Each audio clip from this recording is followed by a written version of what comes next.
And irrespective of the indictment, I want the American people to know that I had no right to overturn the election. And then on that day, President Trump asked me to put him over the Constitution. But I chose the Constitution, and I always will. And I really do believe that anyone who puts themselves over the Constitution should never be president of the United States.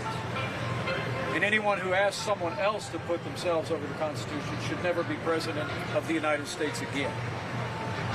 I've been very forthright about this issue, and I'll continue to be. Now, with regard to the substance of the indictment, I've been very clear. I had hoped it wouldn't come to this. I had hoped that this issue and the judgment of the president's actions that day would be left to the American people.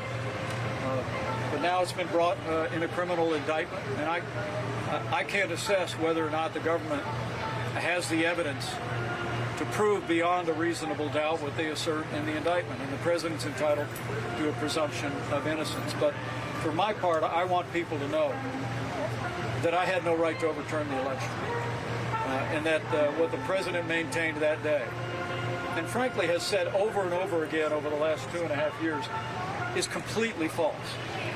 And it's contrary to what our Constitution and the laws of this country provide. You know, I'm a student of American history. And the first time I heard in early December somebody suggest that as vice president I might be able to decide which votes to reject and which to accept, I knew that it was false. Our founders had just won a war against a king. And the last thing they would have done was vest unilateral authority in any one person to decide who would be the next president. I dismissed it out of hand.